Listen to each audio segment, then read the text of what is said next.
Hi friends, Padmas mini കിച്ചണിലേക്ക് എല്ലാവർക്കും സ്വാഗതം. വഴുതന കൊണ്ട് ഒരു സൂപ്പർ സ്പെഷ്യൽ മീൻ കറിയാണ് ഇന്ന് ഞാൻ ഉണ്ടാക്കുന്നത്.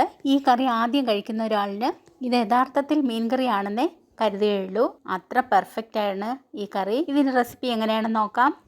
ഒരു മീൻ ചട്ടിയിൽ 2 ടേബിൾ സ്പൂൺ വെളിച്ചെണ്ണ ഒഴിച്ച് എണ്ണ ചൂടാവുമ്പോൾ 1/4 സ്പൂൺ ഉലുവയിട്ട് പൊട്ടിക്കുക. 15ഓളം ചെറിയ ഉള്ളി ചേർത്ത് നന്നായി വഴറ്റുക.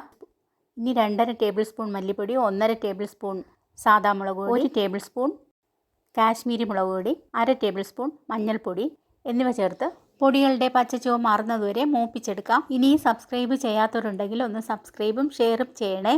പൊടികളെല്ലാം മൂത്ത് വന്നിട്ടുണ്ട്. ഇനി സ്റ്റവ് ഓഫ് ചെയ്യാം.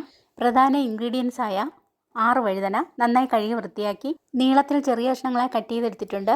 കട്ട് ചെയ്തെടുത്ത വഴുതന മീൻചട്ടിയിലിട്ട് വലിയ 3 ടൊമാറ്റോ കട്ട് ചെയ്തതും 1 ടേബിൾ സ്പൂൺ ഉപ്പും 1/4 കപ്പ് വെള്ളവും ചേർത്ത് മീഡിയം ഫ്ലെയിമിൽ മൂടി വെച്ച് 5 മിനിറ്റ് വേവിക്കാം. ഇനി ചൂടാറിയ മസാലപ്പൊടിയും 1 ബൗൾ നിറയെ തേങ്ങയും ചേർത്ത് മിക്സിയുടെ ജാറിലിട്ട് ഈ പരുവത്തിൽ അരച്ചെടുക്കാം. 5 മിനിറ്റ് കഴിഞ്ഞു. മൂടി മാറ്റി നോക്കാം. പകുതി വെന്തിട്ടുണ്ട്.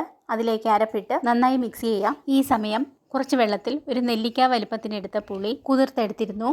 അരച്ച ജാറിലൊഴിച്ച് മിക്സ് ചെയ്ത് കറിയിലേക്ക് ഒഴിക്കാം. ഇനി ഒന്ന് ഇളക്കി യോജിപ്പിക്കുക. ഇനി ഇതിലേക്ക് എരിവില്ലാത്ത കട്ട് ചെയ്ത 2 പച്ചമുളകും കുറച്ച് കറിവേപ്പിലയും ചേർത്ത് മൂടി വെച്ച് 5 മിനിറ്റ് കൂടി വേവിക്കാം. 5 മിനിറ്റ് കഴിഞ്ഞിട്ടുണ്ട്.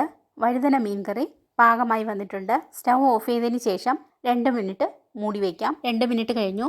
ഒറിജിനൽ മീൻ കറിയുടെ അതേ മണവും രുചിയുമുള്ള നമ്മുടെ സൂപ്പർ വഴുതന കൊണ്ടുള്ള മീൻ കറിയിലേക്ക് കുറച്ചുകൂടി രുചി കൂട്ടാൻ 2 ടേബിൾ സ്പൂൺ വെളിച്ചെണ്ണ കൂടി ചേർക്കാം. ഈ സൂപ്പർ കറി നിങ്ങൾ തീർച്ചയായും ഉണ്ടാക്കുകയും ഫീഡ്ബാക്ക് അറിയിക്കുകയും ചെയ്യണേ. ഈ റെസിപ്പി നിങ്ങൾക്ക് ഇഷ്ടമായെങ്കിൽ സബ്സ്ക്രൈബും ഷെയറും ലൈക്കും കമൻറ്റും ചെയ്യണേ. പുതിയൊരു റെസിപ്പിയുമായി വരുന്നതുവരെ എല്ലാവർക്കും ഗുഡ് ബൈ.